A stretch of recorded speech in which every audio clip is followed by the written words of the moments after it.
جب حضرت مہدی کی قیادت میں مسلمان صاحب ایمان اہل عرب یہودیوں اور عیسائیوں کی طاقت سے ٹکرائیں گے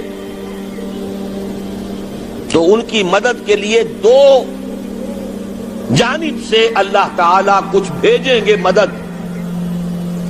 ایک تو آخری مرحلے میں مدد آئے گی حضرت مسیح عیسیٰ ابن مریم کا نزول، جو یہودیوں کی طرف رسول بنا کر بھیجے گئے تھے. انہیں یہودیوں نے اپنے خیال میں سولی پر چڑھا دیا، لیکن اللہ نے فرمایا وما صلبوہ وما قتلوہ ولکن شبہ لہم بل رفعہ اللہ الیہ. اللہ تو اپنی طرف اٹھا کر لے گیا. اور احادیث صحیحہ جو کہ ہمارے ہاں متواترہ کے درجے میں ہیں، وہ احادیث جو صحیحین کی ہیں، ان سے ثابت ہے کہ حضرت عیسیٰ ابن مریم دوبارہ زمین پر آئیں گے. اور یہودیوں کا سب سے بڑا سرغنہ جو خود مسیح ہونے ہی کا دعویٰ کر رہا ہوگا، مسیح الدجال، اسے حضرت مسیح قتل کرے گے. لیکن ایک دوسری حدیث سے معلوم ہوتا ہے کہ مشرق سے فوجیں آئیں گی حضرت مہدی کی مدد کے لیے. یخرجون ناس من المشرق یؤدون للمہدی یعنی سلطانہ. مشرق کی طرف سے فوجیں آئیں گی کہ جو مہدی کی حکومت کو مستحکم کرے گی. خراسان کا لفظ آتا ہے ایک دوسری حدیث میں. خراسان سے سیاہ عالم چلیں گے، انہیں کوئی نہیں روک سکے گا یہاں تک کہ وہ یروشلم میں جا کر رسم ہو جائیں گے.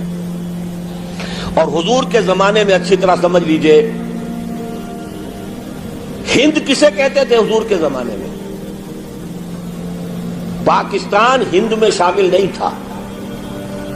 سندھ و ہند، سندھ ایک مکمل ملک تھا، ہند اس کے بعد شروع ہوتا تھا. یہ راجپوتانے کا اور تھر کا ڈیزرٹ جو ہے، اس سے آگے جو ہندوستان ہے وہ ہند تھا. یہ جو ہمارا پاکستان ہے یہ ہمیشہ ہند میں شامل نہیں رہا. حضور کے زمانے میں بالخصوص سندھ و ہند، دریائے سندھ چلا آ رہا ہے.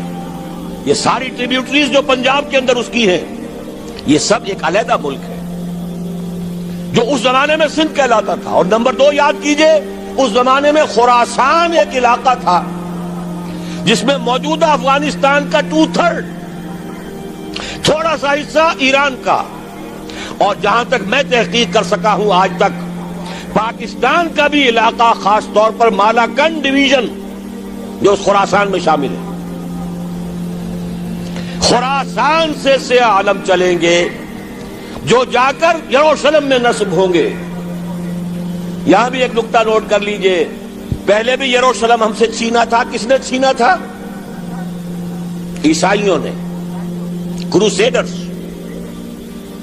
واپس کون لیا؟ کس نے لیا؟ عربوں میں دم نہیں تھا، عرب عیاشیوں کی وجہ سے کھوکھلے ہو چکے تھے. واپس لینے والا صلاح الدین ایوبی، کرد خون. اب دوبارہ یروشلم لیا جا چکا. چھینا کن سے گیا؟ عربوں سے. عرب واپس لے سکتے ہیں؟ کوئی اندیشہ اگر ہو سکتا تھا عراق کے بارے میں کہ شاید اس کے ایٹمک دانت نکل آئے، جو سازش کی گئی، جس طرح اس احمق اور پاگل صدام حسین کو دام میں پھنسایا گیا. صدام 100 جال، دام کہتے جال کو، 100 اس میں جو پھنسا ہے تو اگلا پچھلا کھایا پیا سب اگلوا لیا. اور ہے ہی کون؟ اس کے پاس ایٹمک ہتھیاروں کا ذخیرہ موجود ہے، اور کسی کے وہ ایٹمک دانت بھی نکلنے نہیں دے رہے. پاکستان کے اوپر کتنا دباؤ، اور ہمیں نہیں پتا کتنا کچھ دباؤ قبول کیا جا چکا. یہ تو سبھی مانتے ہیں. کیپ کر دیا گیا، روک دیا گیا، آگے تو نہیں بڑھ رہا، یہ تو سبھی مانتے ہیں. رول بیک بھی ہو گیا یا نہیں کچھ پتہ نہیں.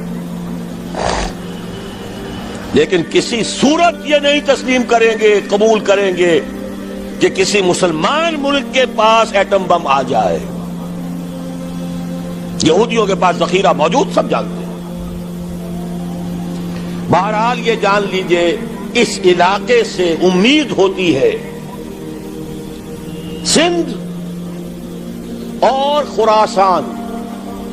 حالات بہت خراب ہیں ہمارے، اور حالات بہت خراب ہیں افغانستان کے بھی، لیکن حالات کے بدلتے اللہ تعالیٰ کی مشیت کے تحت دیر نہیں لگا کرتی. سیرت نبوی میں مجھے نظر آتا ہے سن 10 میں 10 نبوی ہجرت سے 3 سال پہلے، 2.5 سال پہلے، کہیں سے کوئی امید کی کرن نظر نہیں آتی تھی کہ عرب میں اسلامی حکومت قائم ہو جائے گی. 10 برس ہو چکے محمد الرسول اللہ کو دعوت دیتے ہوئے، اور ابھی تک بمشکل 125 آدمی ہے. اپنے بل پر، اپنے طاقت پر مکے میں رہ بھی نہیں سکتے. کیسے ہو جائے گا؟ کہاں سے ہو جائے گا؟ میں آج پوچھتا ہوں، کوئی سر بتائے. کہیں سے کوئی امید کی کرن اس وقت نظر آتی ہے؟ اس ماحول میں لے جائیے. اگلے 3 سال میں کیا ہو گیا؟ پہلے سال 6، اگلے سال 12، اس سے اگلے سال 72، اور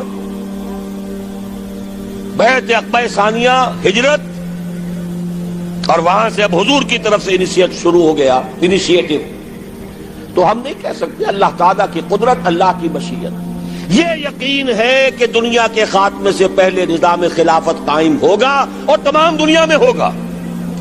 ظاہر ہے کہیں پہلے کسی ایک جگہ سے ہوگا، جیسے حضور کے زمانے میں ہوا. اگر بیک وقت پوری دنیا میں ہو سکتا تو حضور کے دست مبارک سے ہوتا. اگر حضور کے دست مبارک سے بھی ایک ملک میں ہوا، جزیرہ نما عرب میں ہوا، پھر حضور کے امتی ہیں نا، ابو بکر ہے، عمر ہے، عثمان ہے، صحابہ کرام کی فوجیں نکلی ہیں، امتی ہیں. امتیوں کے ہاتھوں اس کی توسیع ہوئی. اب بھی یہی ہوگا، کسی ایک علاقے میں ہوگا. میرا گمان ہے، میں یہ یقین سے نہیں کہہ سکتا. گمان بھی میرا ان احادیث کی روشنی میں ہے جو میں نے آپ کو بتا دی اور موجود ہے اس کتابچے کے اندر. علامہ اقبال نے بھی انہی کے حوالے سے کئی کہا ہے، میر عرب کو آئی ٹھنڈی ہوا جہاں سے، میرا وطن وہی ہے، میرا وطن وہی ہے. اس علاقے سے کچھ ہونے والا ہے اور ہوگا انشاءاللہ. میری زندگی میں نہ ہو، آپ کی زندگی میں نہ ہو، کوئی پرواہ نہیں. حضرت حمزہ تو شہید ہو گئے غزوہ احد میں. 5 سال کے بعد حضور مکے میں داخل ہوئے ہیں فاتح کی حیثیت سے. حضرت حمزہ کی نگاہوں نے، ان آنکھوں نے تو نہیں دیکھا، عالم ارواح میں اللہ نے کیا مشاہدہ کرایا ہوگا انہیں، وہ تو ہمیں معلوم نہیں. بعض صحابہ شہید کر دیے گئے مکے ہی میں. بہت بڑی کامیابی. اپنی جان لگا دیں، اپنے آپ کو کھپا دیں، اپنے آپ کو مٹا دیں.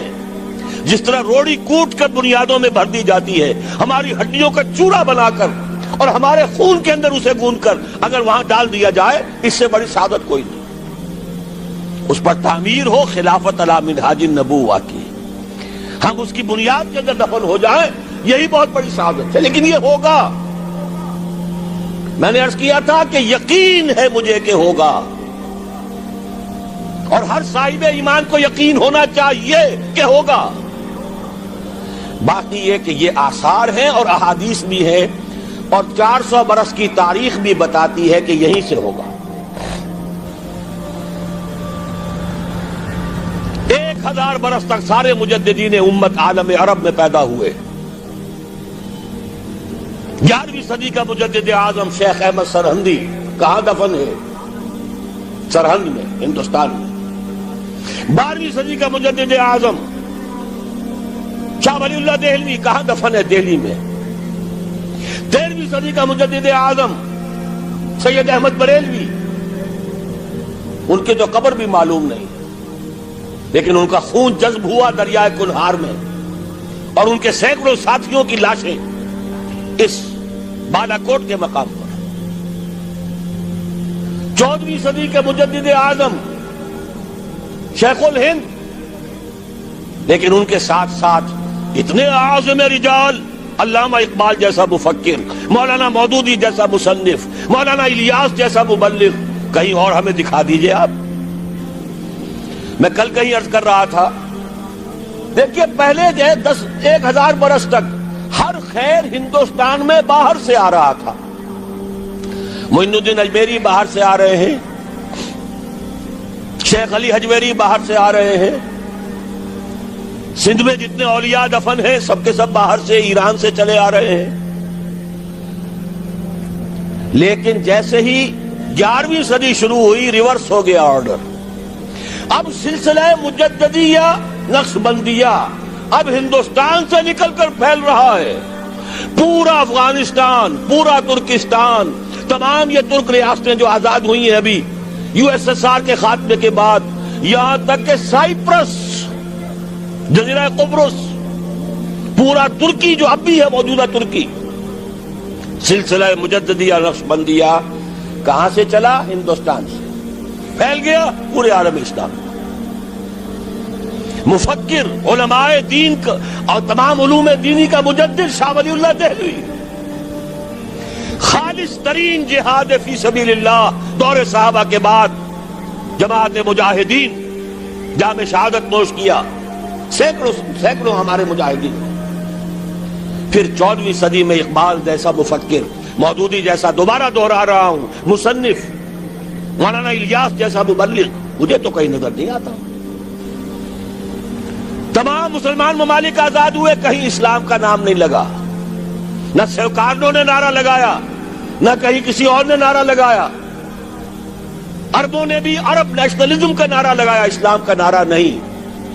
تحریک پاکستان میں نعرہ لگا، پاکستان کا مطلب کیا؟ لا الہ الا اللہ۔ صبح عرض کر چکا ہوں، تحریک خلافت پوری دنیا میں کہیں نہیں، صرف بر عظیم پاک و ہند میں۔ اور کیسی تحریک خلافت کہ ہندو شریک ہوئے، گاندھی شامل ہوا، پورے ہندوستان کو جس نے گنجا دیا۔ یہ دوسری بات ہے کہ جب خود مصطفیٰ کمال نے ختم کر دیا تو اب کیا کرتے؟ مدعی سست گواہ چست۔ نوٹ کرنے کی بات ہے، کچھ آثار ہیں، 400 سال کی تاریخ ہے، بتا رہی ہے پاکستان کا قیام خود ایک معجزہ۔ یہ ساری چیزیں مشیت ایزدی میں کسی بڑے خیر کا پیش قدمہ ہے،